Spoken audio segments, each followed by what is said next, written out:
المؤتمر الاسيوي الافريقي كنت بترجم كتيبات، كانت الكلمه ب3 مليم، وفي مليم يحفظ للمراجعه. بتترجمي بالكلمه؟ ما هو لازم بالكلمه. والله ما انت بتترجم كتيبات صغيره. تمام. بتترجم بالكلمه.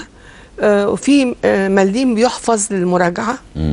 اذا كله مظبوط هتاخد المليم، اذا لا يتخصم. كنت سعيده جدا بده، سعيده قوي قوي قوي، وكل حياتي مظبوطه جدا جدا.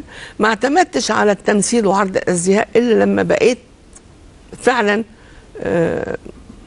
بقيتي مصلوبه وبقيت هي دي شغلتك. ولو ان بعد حتى ما سبت الترجمه في المؤتمر الاسيوي وسبت شغلي في دار الاعلانات، دار الاعلانات المصريه وكده، مره ترجمت كتاب كان الاستاذ طلعت الزهيري في دار الهلال.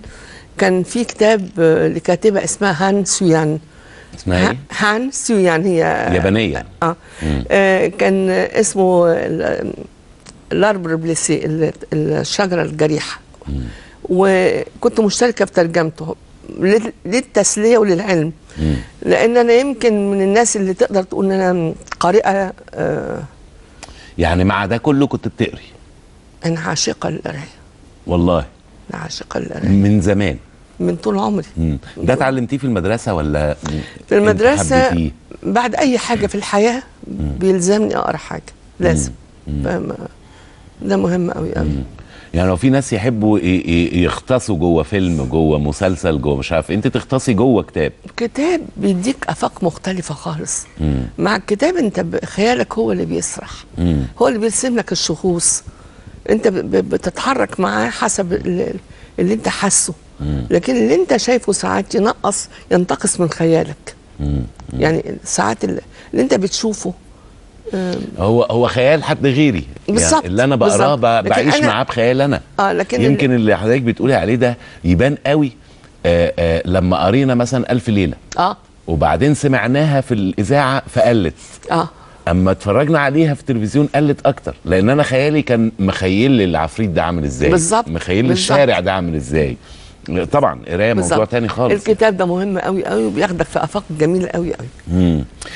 يعني ما بنتكلم على اجدع ناس، انت بتقولي حدوده واحده من الناس اللي بنقول عليهم اجدع ناس. يعني انت مسكتي كذا نقطه مهمين جدا. حد بدأ حياته، يعني في ناس كتير يبداوا حياتهم ناس بسيطه وامكانياتهم بسيطه، وبعد كده من شغلهم من خلال جهدهم يبتدوا ياخدوا خطوه في خطوه في خطوه. ده المعكوس بتاعي هو اللي خطر. انت اللي عندك يعني المعكوس انك انت كنت كده وحصل خلل، فده كان ممكن يعمل جوايا انا خلل.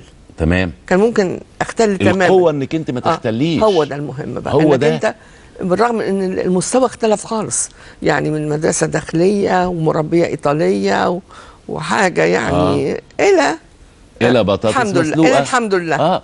هي كمان هي عامله زي ايه، زي الرسم البياني. كيرف. يبقى كيرف عامل كده وبعدين يطلع تاني كده. المهم انك تقف. بالظبط.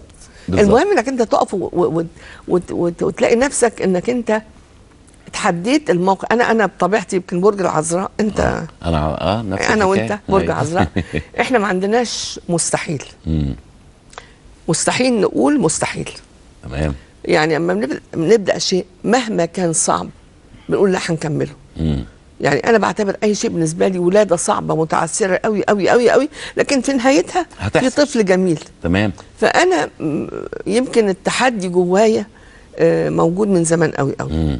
فده اللي خلاني وقعت كتير. وقعت وتقعي وتقفي. الحمد لله. لا يعني بصي، ملمح صغير قوي انت قلتيه هو ده من صفات الناس المثابره، اللي هو الجزمه اتقطعت. فيعني ما فيش حد في الحته كلها يحس بده. يحسوا بايه؟ انها متعوره في رجلها، متعوره وربطها فوقيها وربطه رجلها، يعني عشان ما تقولش والله ما تقولش ان في حاجه ناقصاني. لا والله، يعني هي دي الحمد لله رب العالمين. يعني هي الفكره نفسها ان لو حد بادي حياته، ممكن تبقى واحده حصل انفصال عن جوزها، ممكن تبقى واحده حصل لا قدر الله جوزها مش نهايه العالم. بالظبط. مش نهايه العالم. ازاي تقف على رجلها بالظبط، وازاي تشتغل، ومفيش شغل اسمه عيب، في اذا كان بقى موقف اتوبيس وازاي تحافظ على جراج. الشكل الخارجي لبيتها. يعني ده مهم قوي قوي. انك انت النهارده في ناس شكايين وبكايين ومش ما بحبش النظام ده. لا، انا هعتمد على نفسي اعتمد على ربي وعلى نفسي وهعمل.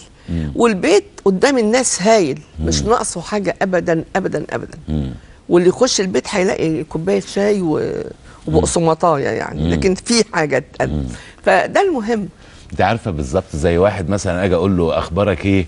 يقول لي الحمد لله زي الفل. والعيال عاملين، يقول لي العيال 100 100 الحمد لله وبتاع، وهو بجد عنده ظروف صعبه جدا، بس فكره انه بيبقى حامد ربنا على اللي ربنا مديهوله، ده في حد ذاته ده مكسب يعني. ولئن شكرتم لازيدنكم. طبعا دي هبه كبيره جدا من ربنا. الرضا وبرج العذراء ده مليان رضا على فكره. يعني الرضا اللي موجود جوه الانسان في انك انت تحمد تشكر على اي شيء، عشان كده بتقدر النعم قوي.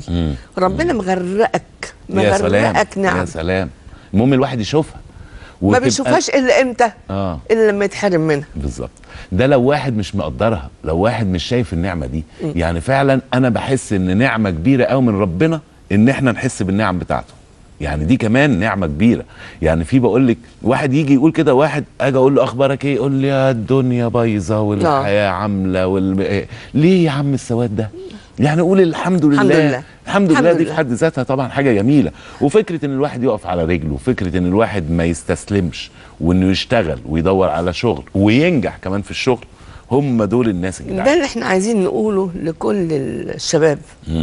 يعني كل حبايبي اللي قاعدين هناك الشباب دول، يعني نبتدي. مفيش حاجه مستحيله، له بدايه. وكنت لسه بقول قريب ان احنا عايزين نسهل الحلال، نسهل الجواز عشان الحرام يروح. فالسعي للرزق، ومهما كان قليل، مهما كان قليل الرزق، ومهما كان الانسان راضي وقانع والطرف الاخر راضي، يبتدوا بحاجه صغننه ويكبروا مع بعض، هيقدروا كل حاجه في حياتهم. لكن اللي بيستنى لما ابوه يسنده، ولا ما اعرفش مين هيوظفه، ولا الواسطه مين هتجيله، عمره ما هيعلم.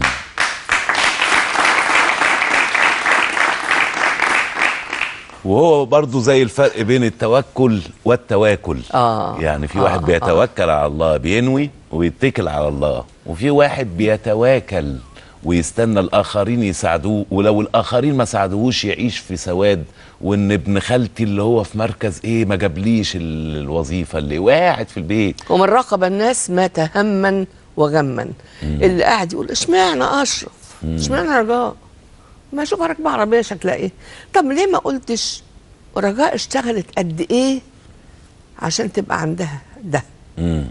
ليه انت ما تبتديش تسعى وتقول انا عايزه ابقى زيها او زي ابقى شايف نفسي، ابقى شايف نفسي بالظبط، مش شايف الاخرين. بالظبط. وبعدين يوم ما اشوف، ما انا قدامي، انا عمر ما حد هيوصل انه يبقى احسن واحد في كل حاجه، لكن ببقى شايف اللي اعلى مني وشايف اللي اقل مني، شايف ان ربنا مدينا انا حاجه، هشوف ده هبقى متضايق. والله لو بصيت اللي اقل منك يا اشرف هترتاح اكتر. طبعا هي دي. بص اللي اقل منك دايما هتلاقي نفسك مرتاح وحامد وشاكر ومبسوط جدا. طبعا. وبعدين النعم كمان اللي ربنا بيديها لنا، يعني الواحد بس يقراها، يعني ما يشوف ان اولاده بصحه كويسه، ما يشوف ان رزقه ده بيجي ما بيتصرفش على مرض، ما بيتصرفش على مش عارف ايه. قوم من السرير الصبح، بكام دي؟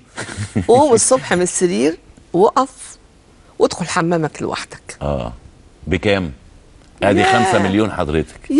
يا سلام. وكلي كمان وتهضمي، ادي انك كمان انت ما تتذلش لمخلوق عشان يجي يسندك او يتضرر منك. يا ده ايه النعم دي؟ وهو عامل لك اوكازيون بقى. يعني ربنا سبحانه وتعالى عامل لك اوكازيون حسنات. تعمل كده هديك 10، تعمل كده هديك 100. ايه ده؟ ايه ده؟ فهي يعني اهم حاجه طبعا الواحد يبقى قانع، واهم حاجه برضو كمان ان هو يشتغل على الحاجه كمان اللي بيحبها. يعني احنا بنقول، وقلت ده يمكن في اكتر من حلقه، لو انت مش قادر تشتغل الشغلانه اللي بتحبها، حب الشغلانه اللي انت بتشتغلها فتنجح فيها. فهي دي ازاي احب الشغلانه دي، وازاي اخترع شغلانه، وازاي امشي وراها، وازاي اتميز فيها. بالظبط. ما بقاش شبه فلان وعلان، اتميز انا، يبقى لي لون خاص. ده الشعب المصري ذواق قوي قوي، وفهلاوي قوي، ونفسه حلو في كل حاجه. يعني لو هو اخذ مهنه موجوده فعلا واضاف لها حاجه، هو هتطلع حاجه حلوه قوي. بالظبط بالظبط. في حاجات كتير قوي بتتعمل، ويقول لك ما اتعملت قبل كده، جرب تعملها انت وضيف لها حاجه صغيره، شوف هتطلع حلوه قد ايه. ويا سلام لو انت بتفكري كده، واحد يجي يحبطك يعني في ناس ايه يا كمان بنتي اللي انت عاملاه يا عم بتعمل ايه يا عم، ده معمول قبل كده يا عم، يعني انت ما ضفت عليه الحته دي قال يعني كده اتميزت يا عم، ولا وهتصرف القرشين اللي عندك والصيغه بتاعت مراتك عشان تخش في المشروع. اتكل على الله، انت نيتك ايه واتكل على الله. يمكن النهارده انا طبعا سعيد بوجودك معايا، وسعيد كمان ان الناس يشوفوا ان فنانه كبيره زي رجاء الجداوي ما بداتش من معلقة كبيره، دهب في لكن ده كيرفات طالعه نازله طالعه نازله، وقفت على رجليها وازاي قدرت لغايه ما النهارده ما بنتكلم نقول رجاء الجداوي ما شاء الله علم يعني. ف يمكن معانا احنا في البرنامج طول الوقت بنشجع الشباب اللي بيشتغل، اللي اخترع لنفسه شغلانه. معانا شاب اخترع لنفسه شغلانه، واخترع لنفسه اكتر من شغلانه ومشي وراهم ونجح وقدر يحقق حاجه. اتمنى ان ده اما الشباب يشوفوه يقولوا والله احنا ممكن نبقى زيه. احنا نروح لفاصل ونرجع ونقابله على طول.